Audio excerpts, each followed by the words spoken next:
అధ్యాయము 9 నుండి 12 వచనాలు చదువుకున్నా. గాలివాన వచ్చినట్లు మేఘము కమ్మినట్లును నీ ఉద్దేశం మీదికి వచ్చేదవు, నీవును నీ సైన్యమును నీతో కూడిన బహుజనమును దేశం మీదికి వ్యాపింతుడు. ప్రభువైన యెహోవా సెలవిచ్చినదేమనగా, ఆ కాలమందు నీ మనసులో అభిప్రాయములు పుట్టును. నీవు దురాలోచన చేసి ఇట్లా అనుకొందువు, నేను ప్రాకారము లేని గ్రామముల గల దేశం మీదికి పోయేదను, ప్రాకారములను అడ్డగడియలను గవనులను లేని దేశం మీదికి పోయేదను, నిమ్మలంగాను నిర్భయంగాను నివసించే వారి మీదికి పోయేదను. వారి దోచుకొని కొల్లసొమ్ముగా పట్టుకొనుటకై పూర్వము పాడై మరలా నివసింపబడిన స్థలం మీదికి తిరిగిపోయేదను. ఆయా జనులలో నుండి సమకూర్చబడిన పశువులను సరుకులను కలిగి భూమి నడమ నివసించు జనుల మీదకి తిరిగిపోయేదను. దేవుడు పరిశుద్ధ వాక్యం దీవించి ఆశ్రయించను. ఏది మిస్ చేసుకోకుండా లేఖన భాగాలు విని అనేక ఆశ్రయాలు పొందుకోండి. ఈరోజు మన ధ్యాన అంశం ఏంటంటే బలహీనులను బలపరచుట. చెప్పండి, మళ్ళీ చెప్పాలి. ఎవరు బలహీనులను బలపరుస్తారు, ఎవరు బలహీనులు ఇంకా బలహీనంగా చేస్తారు?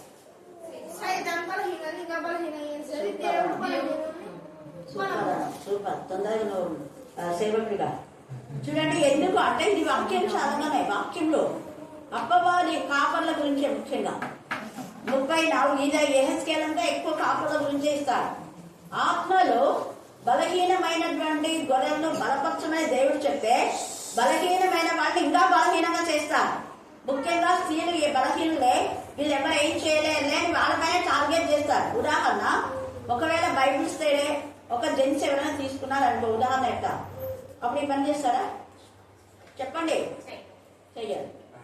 పోనీ ఈ ఊళ్ళో ఎవరైనా బైబిల్ స్టడీ తీసుకున్నారు అనుకో 30 సంవత్సరాలు, చట్టం అంతా వస్తుందా? వస్తుంది. మొత్తం వచ్చి మా ఓన్ మీద మీదేంది అంటారు. కానీ ఇక్కడ యెహెజ్కేలు వాక్యంలోనే తేటగా మాట్లాడుతున్నారు. మీరు కాపర్లే, కానీ మీరు ఎలాంటి వారుగా ఉన్నారు అంటే దొంగ కాపరులు, తర్వాత మీరు దోచుకునేటటువంటి వాళ్ళు, గొర్రె బొచ్చు ధరించుకొని మేము గొర్రెల కాపర్లు అని ఉంటున్నాయి కానీ మీరు తోడేళ్ళు మరి. అందుకనే బలహీనమైన వాటిని మీరు బలపరచరు అని అంటున్నాడు. చూడండి 34వ అధ్యాయం యెహెజ్కేలులో లేక అదే సేమ్ లేఖనాన్ని ఇక్కడ తిప్పి తండ్రి అనే దేవుడు మనతో మాట్లాడుతున్నాడు. 1, 2, 3 వచనాలు చదవండి. మరియు యెహోవా వాక్కు నాకు ప్రత్యక్షమై ఇలాగ సెలవిచ్చెను, నరపుత్రుడా, ఇశ్రాయేలు కాపరులను గూర్చి. చూడండి, ఇశ్రాయేలుల కాపరులను అంటే కొంతమంది ఉన్నారు ఇక్కడ, అందరు కాదు, కొందరు కాపరులను గూర్చి ఈ మాట ప్రవచింపుము, ఆ కాపరులతో ఇట్లను ప్రభువు యెహోవా సెలవిచ్చినదేమనగా, తమ కడుపు నింపుకొని ఇశ్రాయేలు కాపరులకు సేమ అంటున్నాడు ఇక్కడ. నేను ఈరోజు అదే మాట్లాడినాను సంఘంలో. ఎందుకు గొడవలు వస్తున్నాయి, ఎందుకు సేవకులు ఇలా చేస్తున్నా అంటే ఫస్ట్ సేవకులలో రివైవల్ లేదు, ఫస్ట్ సేవకులు దేవునికి మహిమకరంగా లేదు, సంఘాలలో మరి సంఘ సరైన విధానంలో ట్రీట్ చేయడం లేదు, అందరికీ సమానమైన స్థితి ఇవ్వటం లేదు. అన్ని వాళ్లే కావాలంటే యేసు ఎలా చేశాడా? చేయలేదు కదా. అక్కడ దావీదు మందిరంలో తాళాలు వాయించే వాళ్లకు, వాయిద్యాలు వాయించే వాళ్ళకు ఒక గుంపు ఉంటుంది, పాడేవారు ఒక గుంపు ఉంటుంది, ఆరాధించే వారు ఒక గుంపు ఉంటుంది. అలాగా అందరికీ పనిని కల్పించాడు. మరి సంఘంలో మీరు ఎన్నిసార్లు చూస్తుంటారు కదా, ఒకరే వేద్యంగా వాక్యం చెప్తున్నారు. విన్నారా లేదా? విన్నారా? ఇప్పుడు వాళ్ళని ఎగరగొట్టేస్తున్నాడు దేవుడు. మనం కొమ్మనకుండా పొగ పెట్టుకున్నా కూడా పోతారు. హల్లెలూయా, హల్లెలూయా. దోషం వచ్చింది దేవుడికి. నేను ఎన్నిసార్లు చెప్పినా, ఎందుకు ఒక్కరైనా చదివే వాళ్ళు లేరంగా, ఎంతమంది చదివే వాళ్ళు ఉన్నారు. ఇక్కడ మన పిల్లలు ఒకరు వాక్యం చదివినంటే మళ్ళీ ఇంకొకరికి అవకాశం ఇస్తారు. అది దేవుని పిల్లల లక్ష్యం. చిన్నోడైనా చక్రికి అర్థమైంది, పెద్దలకు అర్థం కావట్లే ఇక్కడ. అందుకనే వాళ్ళకి శ్రమ. కాపరులు గొర్రెలు ఏం చేయరు? మేపవలని కదంటే అందరికీ మేత పెట్టాలి కదా.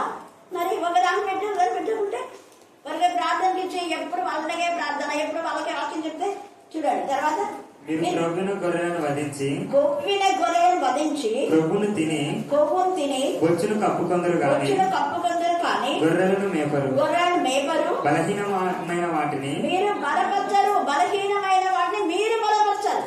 కానీ కొందరు బలపరచరు అన్నారు. యేసయ్య ప్రేమ అదే శక్తి చెప్పింది. నిజంగా దేవుని యందు భయభక్తి కలవాళ్ళు ముందు బలహీనులకే ఏమి బలపరుస్తారు. ఇంట్లో 2 కుమారులు ఉన్నారు.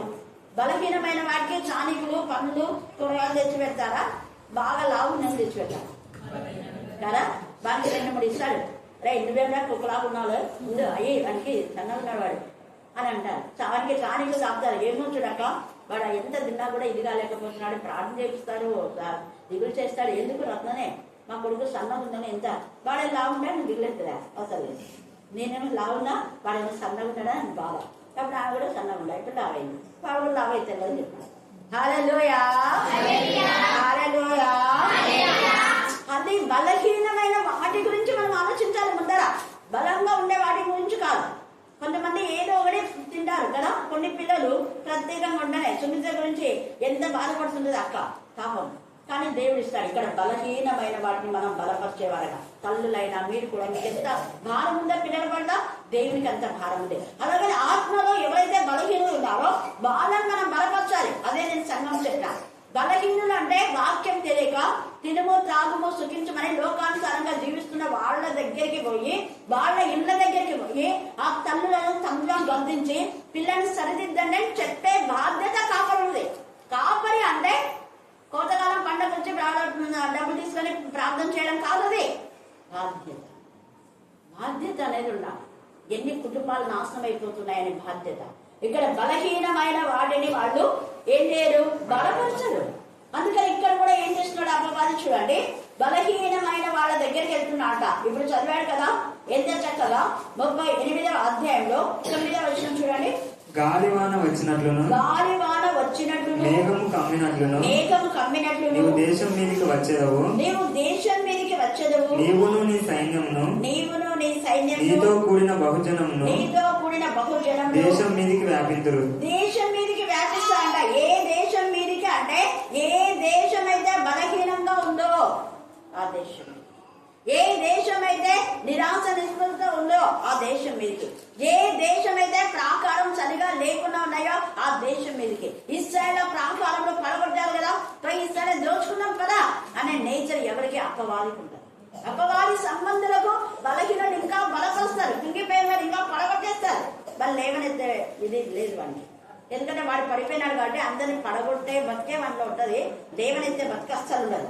అందుకని అలాంటి దేశం మీదకి వాళ్ళందరూ కలిసి వ్యాపిస్తున్నారు. తర్వాత ప్రభువు యెహోవా సెలవిచ్చినదేమనగా, ఆ కాలమందు నీ మనసులో అభిప్రాయములు పుట్టును, నీ మనస్సులో అభిప్రాయములు పుట్టును, నీవు దురాలోచన చేసి, అది దురాలోచన చేసి ఇట్లా అనుకుంటున్నాట. ఏమని? నేను ప్రాకారములు లేని గ్రామం గల దేశం మీదకి పోదును. ప్రాకారం లేని గ్రామం మీదకి పోవడం కాదు. ప్రాకారం లేని చోట ప్రాకారం కట్టాలి. బైబిల్ స్టడీ లేని చోట బైబిల్ స్టడీ పెట్టాలి. ఇంకా ఏది లేదు, ఎక్కడన్నా సండే స్కూల్ టీచర్స్ లేకపోతే అక్కడ సండే స్కూల్ టీచర్స్ గా పని చేయాలి, ఉన్న చోట కాదు. ఇక్కడ ప్రాకారం లేని చోట పోమంటే ఎక్కడ చేస్తున్నారు ఎంత చక్కగా. అక్కడ తర్వాత అంటున్నాడు చూడండి, నేను ప్రాకారం లేని గ్రామంలో గల దేశం మీదకి, ప్రాకారం లేని గ్రామము గల దేశం మీదకి పోయేదను, ప్రాకారములు అడ్డగడియలను కలుగ, ప్రాకారములను అడ్డగడియలను గవును లేని దేశం మీదకి పోయేదని. ఎంత సిగ్గులేన అంటే ధైర్యంగా ధీటైన విధానంలో ఎదుర్కొనే సత్తా లేదు. అందుకని కృంగిపోయి రోగంతో మంచం మీద ఉండని చంపేసే రకాలు వీళ్ళే. తడిగుడ్డలతో గొంతులు పోసే రకాలంటే వీళ్ళే. అందుకని ఇక్కడ ఎంత తేటగా పరిశుద్ధ ఆత్మదేవుడు మాట్లాడుతున్నాడు. ప్రాకారం లేని అడ్డగడియలు లేని గౌల మీదకి దేశం మీదకి పోయి విజయం పొందుకుంటే అదేమి విజయం ఏమైనా కాదు. అదే గొల్యాతు చూడండి, అంత ఎద్దరి అంత బలశాలుడు. అలాంటి గొల్యాతును దావీదు చిన్నోడు ఎదుర్కొన్నాడు. అది ధీమాంటే. హల్లెలూయా, హల్లెలూయా, హల్లెలూయా. దేవుని పిల్లలకు అలాగ బలమైన అపవాదిని బంధించడమే దేవుని పిల్లల యొక్క లక్ష్యం. అందుకనే యోహాను మొదటి పత్రికలో అంటాడు కదా, మీరు బలవంతుని చేతిలోని, మీరు బలవంతుడైన దేవుని చేతిలో ఉన్నాడు. దేవుని చేతిలో ఉన్న బాణంలాగా ఉన్నారు. అపవాదిని బాగా మంచిగా వాడి యొక్క పీఠాన్ని కూడా లయపరిచే శక్తి సత్తా ఉంది. వాక్యమనే బాణాలు మీ హృదయంలో ఉన్నాయి. ఛేదించండి, అపవాదిని లయపరచండి, పాపాన్ని అసహించుకోండి, చెడుతనాన్ని విసర్జించండి, పాపం విడిచి పారిపోండి అని ఇక్కడ ఎంత చక్కగా పరిశుద్ధాత్మదేవుడు మాట్లాడుతున్నాడు. యెషయా 54లో కూడా అక్కడ 11 నుంచి 17 దాకా కొన్ని వచనాలు ఉన్నాయి. 11 చదవండి. గాలి వాన చేత కొట్టబడి, గాలి వాన అనేది ఈ అపవాది బలహీనులైన, అక్కడ ఎవరు అంటే ఆమె విధవరాలైన ఆమెను చూసి ఆమె పైన ఎంతగానో ఈమెకి ఎవరు లేదా వెనక ముందు అని ఒంటరిగా ఉన్న స్త్రీలను, విధవరాలను నాశనం చేయడానికి, బాధ పెట్టడానికి, కృంగదీయడానికి వీళ్ళు వెళ్తూ ఉంటారు. అందుకని అక్కడ గాలి వాన చేత కొట్టబడిన ఆదరణ లేక ఆదరించే వాళ్ళు ఎవ్వరులే. అయితే దేవుడు అంట, నేను నిన్ను ఆదరిస్తాను, నీ లాంఛనంతో నీ కోటకంలో కర్త, నీకు విరోధంగా రూపమైన యాగం వర్ధలేదు, నీ మీద దోషారోపణ చేయ ప్రతివానికి నువ్వు నేర స్థాపన చేస్తావు, నీ పిల్లలందరూ ఎవరో చేత ఉపదేశం పొందుతారు, నీ పిల్లలందరూ కూడా అధిక విశ్రాంతి కలుగును. అదంతా కండక్ట్ చేస్తే ఎంత బాగుంది, ఎంత చక్కగా. యెషయా 54 అలాగనే యెషయా 58లో దుర్మార్గులు కట్టిన కట్లను విప్పండి అని దేవుని పిల్లలు చెప్తే, అపవాది దుర్మార్గులు కట్టిన కట్లు ఇంకా మూడేయండి అంటారు. 58:11 చదవండి. ఇంకా అంతకంటే పై వచ్చిన ఉంటుంది. 8, 9 చూడండి. దుర్మార్గులు కట్టిన కట్లను 58, యెషయా 58.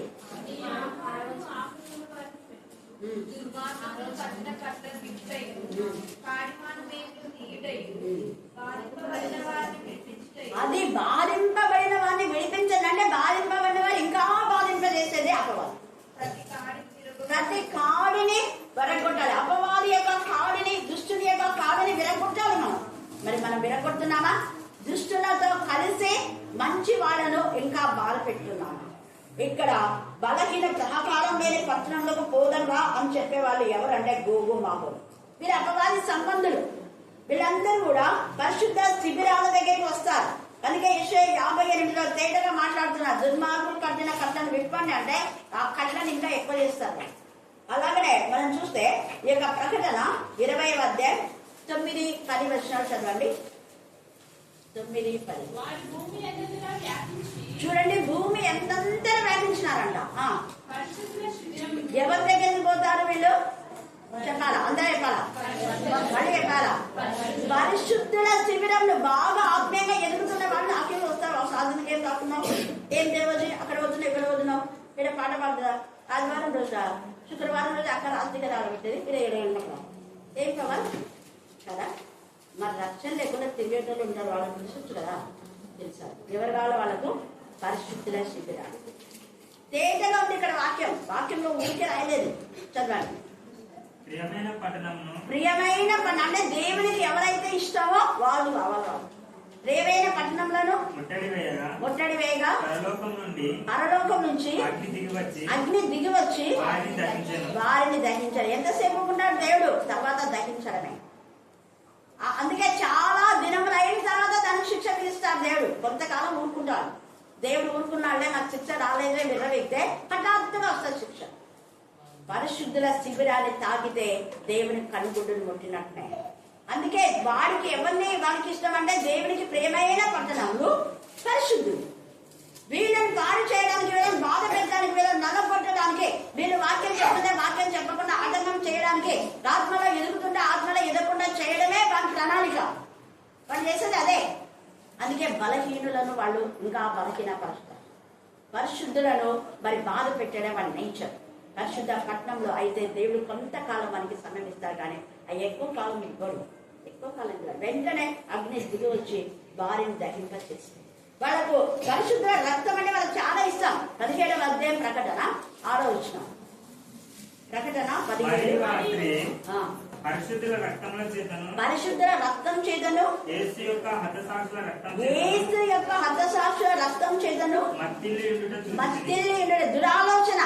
ఎప్పుడెప్పుడు దేవుని బిడ్డల్లో పడగొట్టాలా, వాళ్ళు బాగా వ్యాప్తిని తీసుకున్నారు పడగొట్టాలా, వాళ్ళు బాగా లక్ష్మీపడినా పడగొట్టాలా, వాక్యం చెప్తున్నారు పడగొట్టాలా, ప్రార్థన చేయకుండా పడగొట్టాలా, కర్ణాపీఠంగా రెగ్యులర్ గా పోతున్నారు, పోకుండా వారానికి ఒకసారి పెట్టేట్టు చేయడం. ఇదే ఎవరు వస్తున్నారో మీ పిల్లలు వారానికి ఒకసారి, 2 నెలలకు ఒకసారి మీ పిల్లలు చెప్పండి. ఇదేమో ఇక్కడ వాక్యం చెప్తా ఉంది. ఇక్కడ తేటగా పరిశుద్ధుల రక్తము వాడు కార్చడానికి వాడు ఇష్టపడుతున్నాడు. దురాలోచన.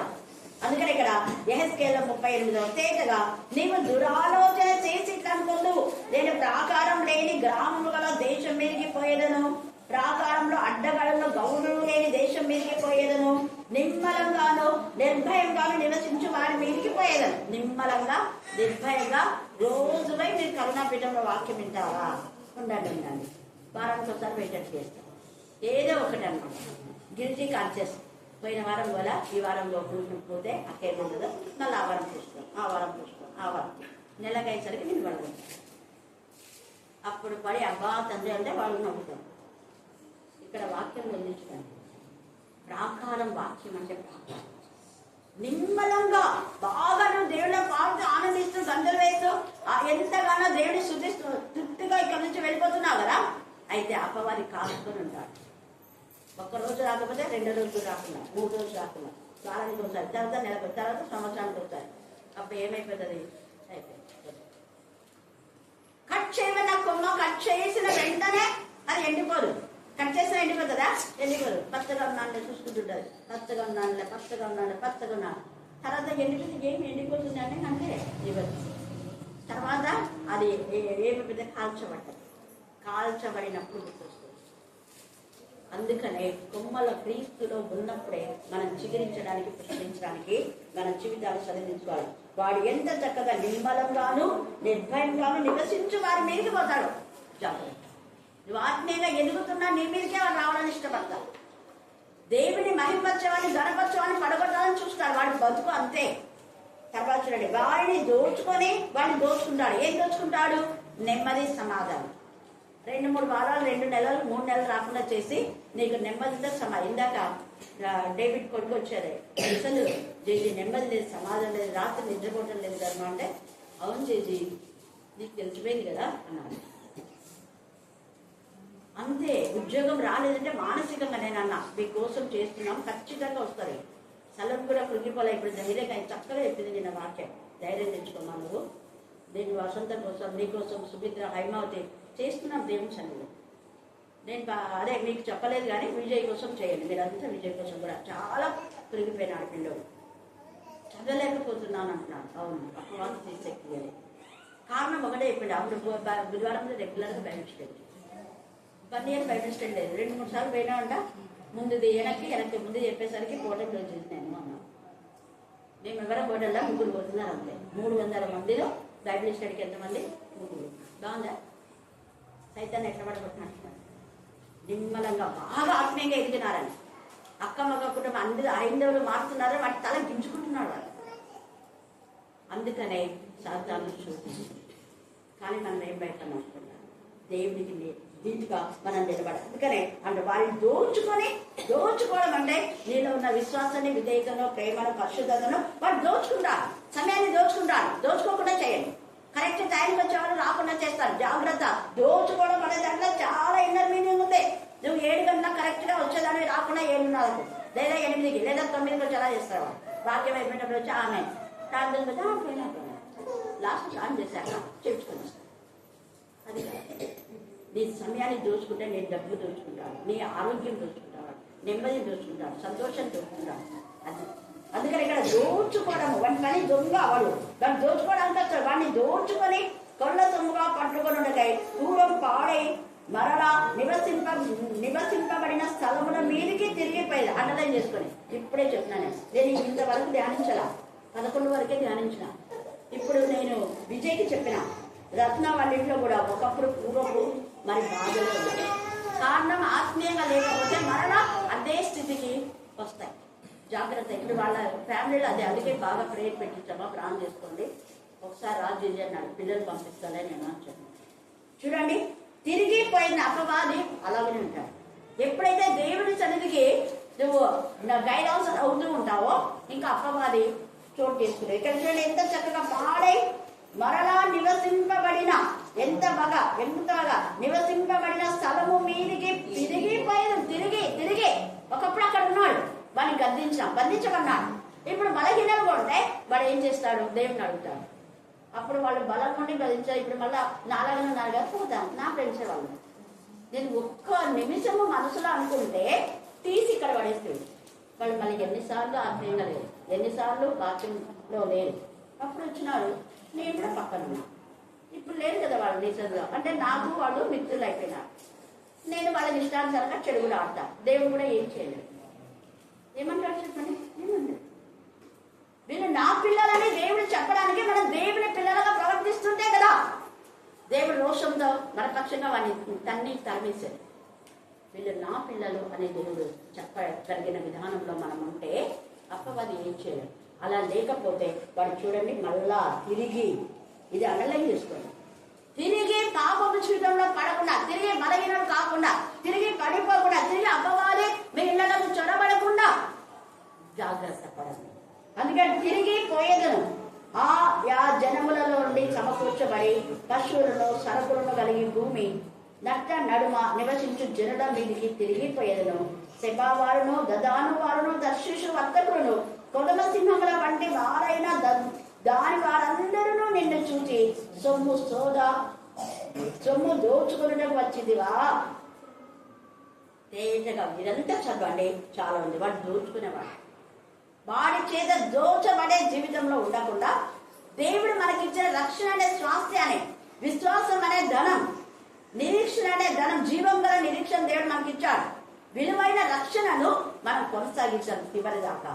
లేకపోతే ఏసే రాకల్లో ఇలాగనే ఉంటే పోయేది నరకానికి. మధ్యాహ్నం ఎంత దేవుని స్తుతించి 20 ఏళ్ళు 30 ఏళ్ళు దేవుని స్తుతించి దేవుని సన్నిధిలో ఉండి ఒకవేళ ఫ్రైడే ఇక్కడికి వచ్చినా కూడా వేస్ట్ అయిపోతుంది.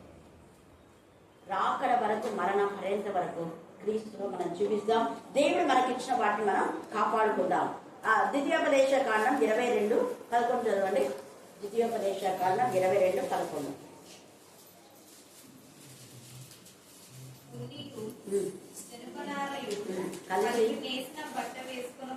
అది అంటే సగం సగం ఉండొద్దు అని అక్కడ అర్థం. ఇక్కడ ఉంటే వెచ్చగానే ఉండు, లేకపోతే చల్లగా నిర్వెచ్చని జీవితం వద్దు, ఉమ్మివేస్తాడు. అలాగని మన యోహాను సువార్త 16:20 చదవండి. యోహాను సువార్త 16:20.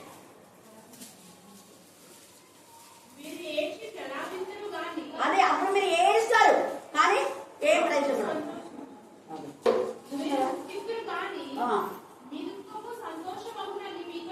అది ఒకవేళ మీరు ఆత్మీయంగా బాధలో వేదనలో ఉన్నా మీ దుఃఖాన్ని నేను నాట్యంగా మార్చుతాను.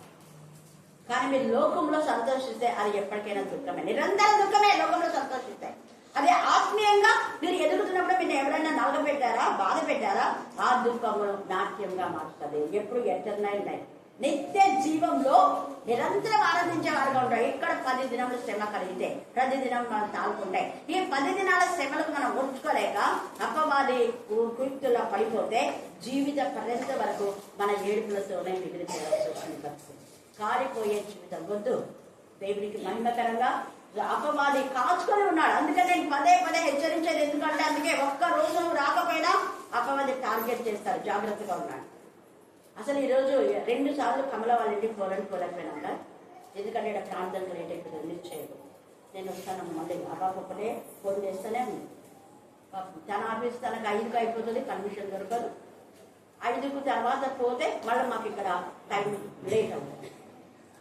ఇంకా నేను ఒకటేసారి సెకండ్ సాటర్డే వీళ్ళైతే చూస్తారేమో అని ఎంత డిజైర్గా పిలుస్తున్నారు. కానీ వెళ్ళలేకపోతుంది.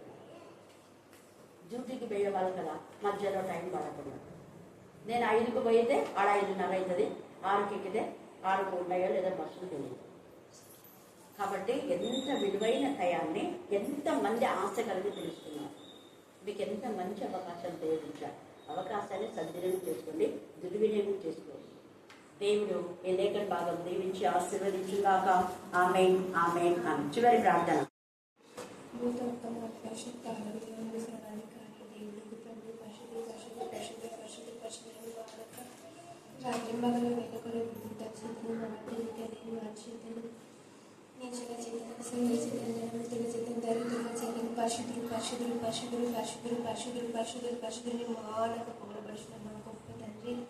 గడిచిన కాలం అంతా కాచి కాపాడిన గొప్ప తండ్రి, కాచి కాపాడిన కృపను కాచి కాపాడుతున్న బట్టి కాచి కాపాడిన కృపను బట్టి మీకే స్తుతి, మీకే స్తుతి, మీకే స్తుతి, మీకే స్తుతి, మీకే స్తుతి, మీకే స్తుతి, మీకే స్తుతి.